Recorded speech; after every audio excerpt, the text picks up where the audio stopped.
The Generation Z is a generation that has been born and has developed in moments of crisis that have been extremely intense and that have, interacted with each other.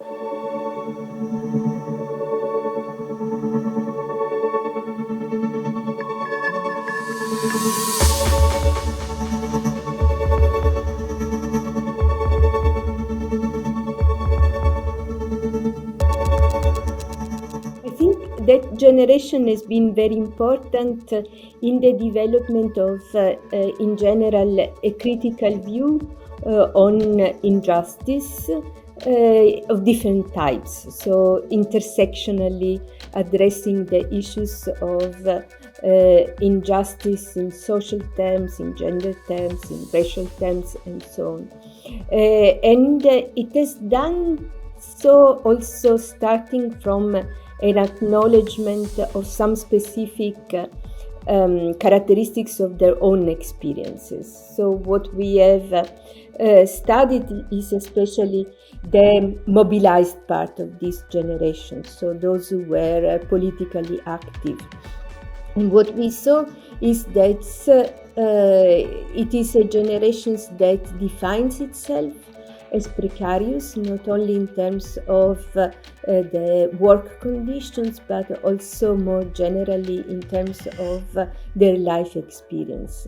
And it is so because there is at the same time a reduction of the type of protections on the labor market, but also a decline in general of social rights that affects this generation in very deep ways. So changing their perceptions of what their life is going to be, procrastinating the achievement of some of the main steps in the process of entering societies and so on.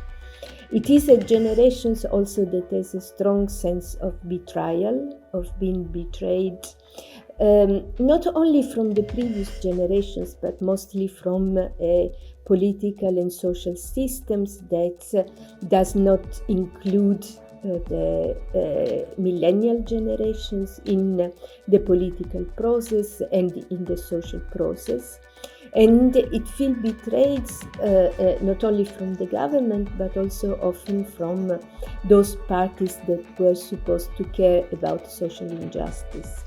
Nevertheless, it is a generation that is not, how can I say, doesn't despair, because it is a generation that is also very committed to transformation. So we know this because besides the research that we have done on the most mobilized side of the generations, looking also at opinion polls, what we learn is that against the expectations of depolitizations, in reality, in many countries, these generations has been characterized by high sense of commitment, high tolerance, and our sensibilities to issues of rights in general.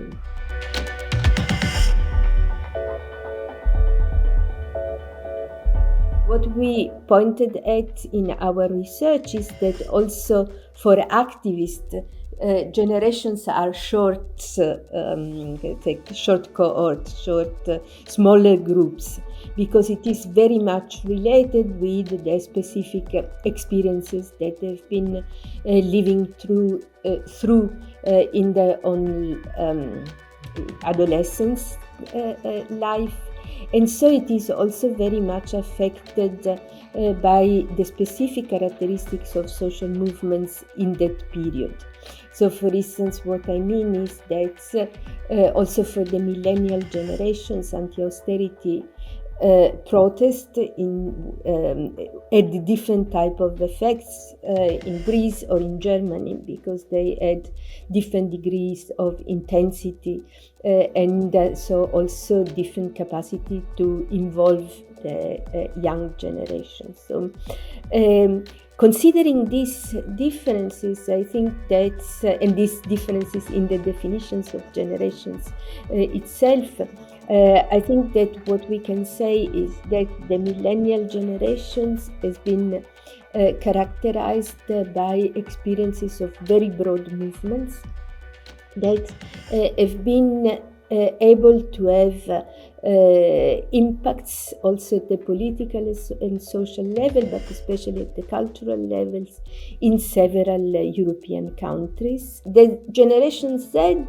is a generation that has been born and has developed in moments of crisis that have been extremely intense and that have interacted with each other. So the financial crisis was not yet over in several countries, in particular in the European peripheries like Southern Europe.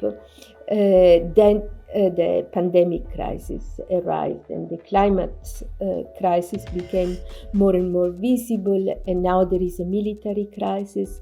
So it is a generation that has been embedded in situations of not only of crisis but also of multiple crises.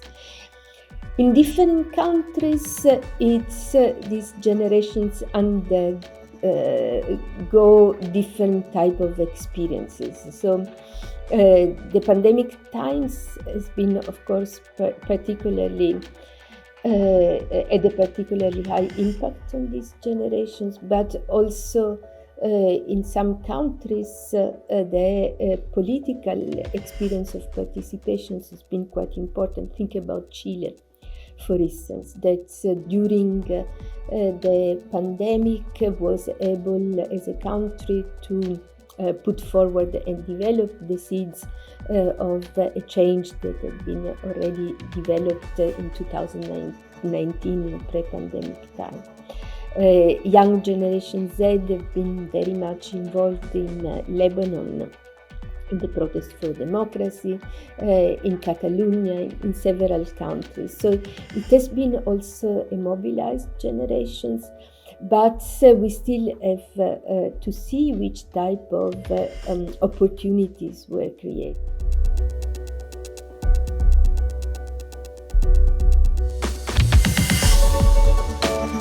I'm not a psychologist, but what we see in studying the mobilized part of these generations is that the personal life conditions are very relevant for the mobilization. So we have seen that many of the protests, like the Fridays for Future and the Black Lives Matters, that we mentioned before, have been characterized by a strong degree of reflections, self-reflexivity on their own conditions of life. So while in the past the progressive movements and movement activists tended to focus on the collective experiences, these movements also put a lot of attentions on the ways in which people individually live through these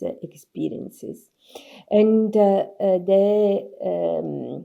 sufferance related with multiple type of exclusions and insecurity related also with all these crises has been part and parcels of also the discourse of the Fridays for Future that stressed their own conditions as a generation that was denied or that is denied a future, the possibility to decide on a future life and so on. Of course, at the individual level, then the way of reacting to these feelings of insecurity could be very different.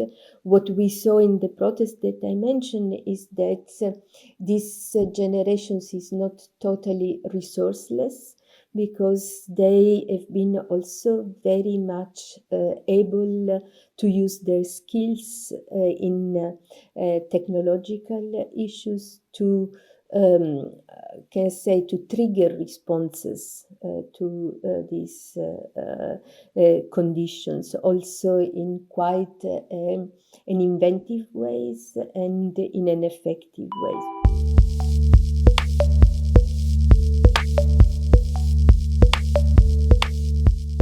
The activists we interviewed were very explicit in connecting their own general experience of social interactions with their online experience.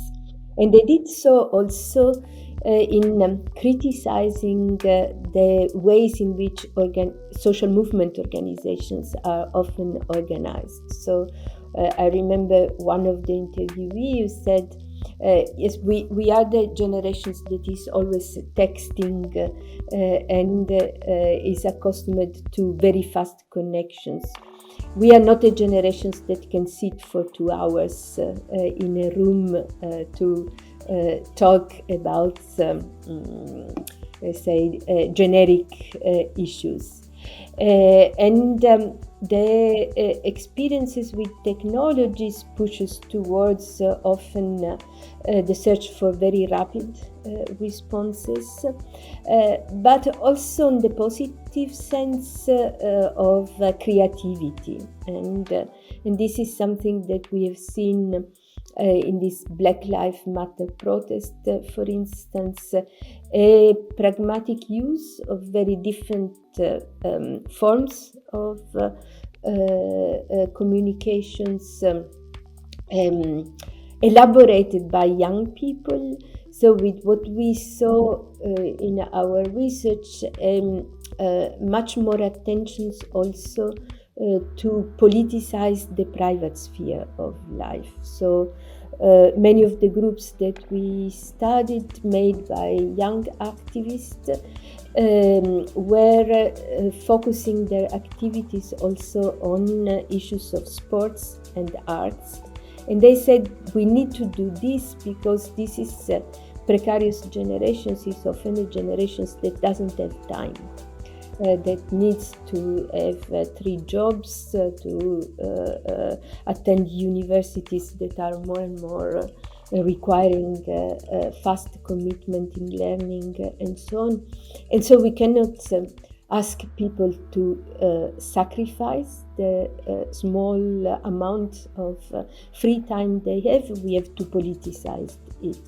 And I think this is important. And also, just in general observations on communications is that the fact that they are online doesn't mean that they are not offline. So that communications skills are influenced by the experiences online, but are also made of different forms of interactions offline. And this is already a lessons from the 2011 protest that the activists had already learned before. So the movements of the squares were such because the activists had realized that you cannot mobilize only on Facebook or only on tweet, that you by tweeting, that you have to use these instruments, but that you also have to meet other people. And this is something that from the millennials generations went also into the Z generations, with the presence very often of forms of protest that are also forms in which direct interactions are facilitated. So long type of protest made also of moments of interactions, exchanges face to face by the activists.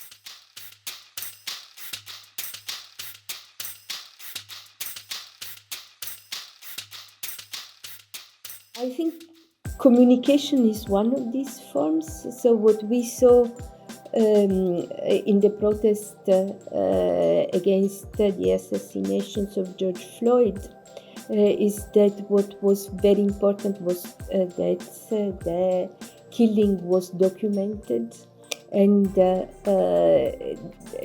as you mentioned, these very skilled generations is also very careful in acquiring and preserving visual knowledge, which is also particularly important because it is a type of knowledge that is more able to stimulate emotions, negative but also positive one.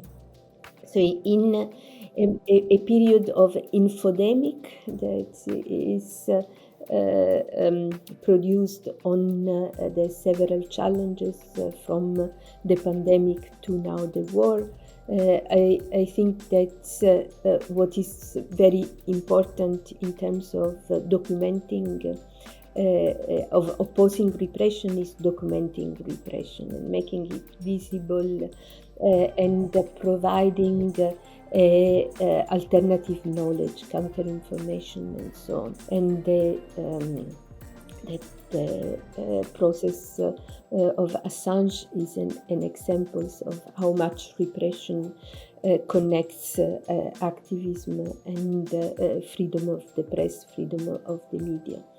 The Black Lives Matter protest could also be taken as an example of how repressions can be resisted, because it is not just a matter of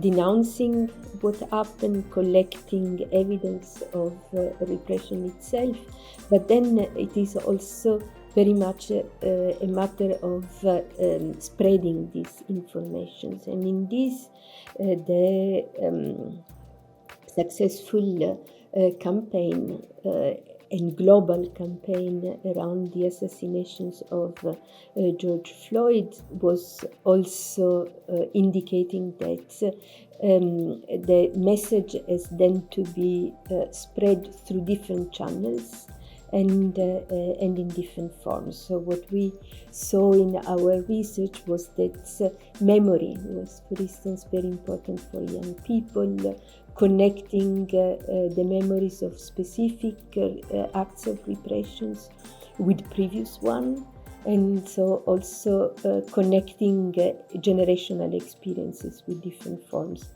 of repressions. And I think this is particularly relevant also because more and more, besides the state forms of repressions that activists are more accustomed to, like street repressions of street protests and so on, but there are also different forms of repressions through harassment, through stigmatization in the mass media, and the pacifist movements is undergoing these very strong forms of repressions in this moment. And also what many movements denounce is the broad forms of repressing rights. So from the new generations of women movements denouncing violence on women as also a sort of form of repression, so women themselves, to the physical forms of assassination, thinking about the climate justice movements, the assassinations of activists in the South by the government, but also by private actors. I'm thinking about the racist assassinations and so on. So I think that resisting repressions goes also beyond resisting state repressions, and this to imply thinking about how to resist and oppose private forms of repressions, cultural forms of repressions.